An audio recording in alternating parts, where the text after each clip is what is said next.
దేవుడి నామానికి స్తోత్రం కలుగును గాక.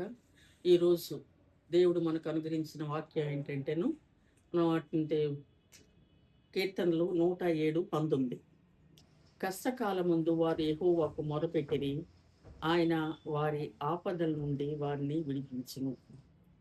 కీర్తనలు 107లో దావీదు భక్తుడు ఇలా రాస్తున్నాడు. ఏంటంటేను కష్టకాలమందు వారు ఆయనకి మొరపెట్టారంట, ఆపదల్లో నుండి వారిని విడిపించెను అని దేవుని వాక్యం ఈరోజు సెలవిస్తుంది.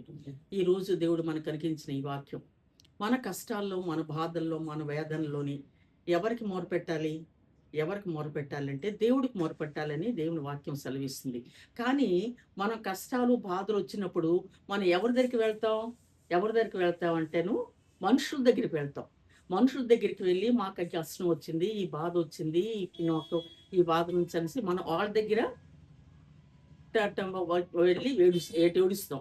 కానీ దేవుడు ఇక్కడ ఏంటంటున్నాడనా, నీ కష్టకాలంలో దేవుని సంధిలోకి వచ్చి నువ్వు మొరపెట్టమని దేవుడు ఇక్కడ సెలవిస్తున్నాడు. నిజంగా ఈ వాక్యాన్ని మనం పాటించవలసిన వారం ఉన్నాం.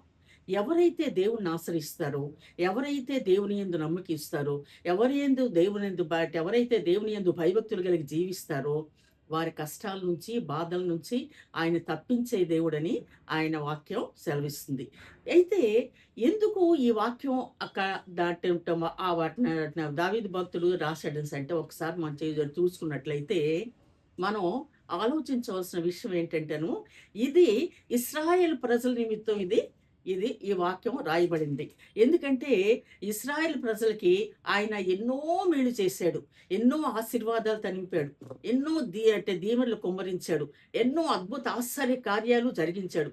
ఎప్పుడు కూడా జరగనటువంటి కార్యములు జరగవు కూడాను.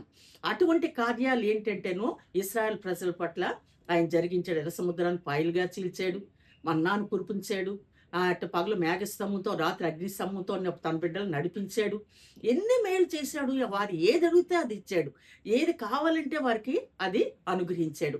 అటువంటి కార్యాలు చూసిన వారు ఏం చేశారంటే దేవుడు విసర్జించారు. విసర్జించేసరికి ఏంటైందంటే వారు ఆపదల్లోని, కష్టాల్లోని వారు పడ్డం మనం చూస్తున్నాం. కాబట్టి మనం ఈ పాఠం వలన ఈ యొక్క ఇశ్రాయేల్ ప్రజలు చేసిన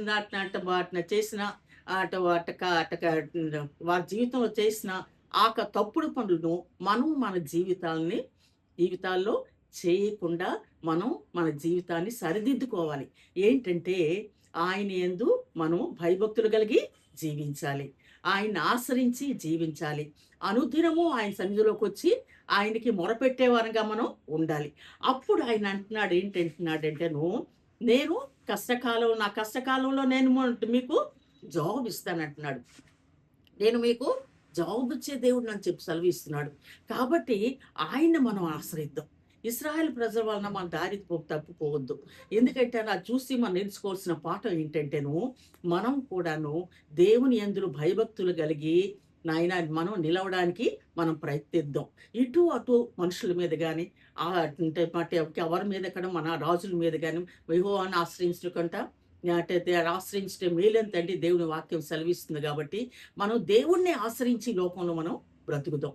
ఆయన ఆశ్రయించి బ్రతికితే ఎన్నో దీవెనలు, ఎన్నో ఆశీర్వాదాలు మనం జీవితంలోనే పొందుకోగలం. కాబట్టి దేవుడు ఈరోజు మనకిచ్చిన వాక్యం అంటేను, మనం ఏంటండి మన కష్టాల్లో, మన బాధల్లో, మన అనారోగ్యతల్లోని, మన సమస్తమైన వాటిలో ఆయన సందులోకి వచ్చి ఆయన్ని మొరపెట్టుకున్న బిడ్డలుగా మనం ఈ లోకంలో జీవించాలని ఈ వాక్యం సెలవిస్తుంది. కాబట్టి అలాగే మనం కూడా మన జీవితంలోని ఆయన్ని ఆశ్రయించి బ్రతికి ఆయన మేలును పొందుకొని, ఆశీర్వాదాలు పొందుకొని ఈ లోకంలో జీవించడానికి దేవుడు తన కృపను, సహాయాన్ని మనకు దయచేయునుగాక. ఆమె చిన్న ప్రార్థన చేసుకుందాం. పరిశుద్ధం గల తండ్రి, కరుణగల రాజా, దయగల తండ్రి, కృపగల దేవా, నాయన నీ ప్రేమ ఎంతో గొప్పది నాన్న. నీ దీవెనలు, నీ ఆశీర్వాదాలు నీ బిడ్డలపై కుమ్మరిస్తానని తండ్రి నాయన నువ్వు సెలవిస్తున్న దేవుడు. కానీ మేము తండ్రి ఆశీర్వాదాలు పొందుకోవడానికి నీ సన్నిధిలోకి మేము రాలేకపోతున్నాం నాయన. నిన్ను ఆశ్రయించలేకపోతున్నాం, నీ యందు భయభక్తులు కలిగి జీవించలేకపోతున్నాం. కాబట్టి నా ప్రభా అవి మాకు దొరకట్లేదు. నా ప్రభా నాన్న, ఈ రోజు నువ్వు ఇచ్చిన వాక్యాన్ని బట్టి నా ప్రభా మా హృదయాలను తండ్రి మీరు మార్చుకొని, మా హృదయాల్లో తండ్రి నీ యందు భయభక్తులు కలిగి జీవించి నిన్ను ఆశ్రయించి నాయనా నీ మేలు పొందుకునే బిడ్డలుగా మమ్మల్ని మీరు దీవించండి, ఆశీర్వదించండి, నీ దీవెలతో నింపండి. మా కుటుంబాలన్నిటిని ఆశీర్వదించండి నాన్న. నీ మేలుతో మా కుటుంబాలన్నిటిని నింపండి. నా బిడ్డలందరినీ నింపండి. ఆశీర్వాదాలతో నింపండి. ఏ బిడ్డకి ఏ అవసరం ఉందో ప్రతి అవసరతను తీర్చండి. ప్రతి అక్కరను తీర్చండి. నాయనా ప్రతి ఒక్క పరిపాటులో తోడుగా ఉండి నడిపించండి. ఏ కుటుంబంలో ఏ అనారోగ్యత ఉందో నా ప్రభా, ప్రతి అనారోగ్యత నుంచి నీ బిడ్డల్ని దూరపరచండి నాన్న. సంపూర్ణ స్వస్థత ఆరోగ్యంతో నింపండి. దీర్ఘాయుతో నీ బిడ్డలు నింపి నడిపించండి.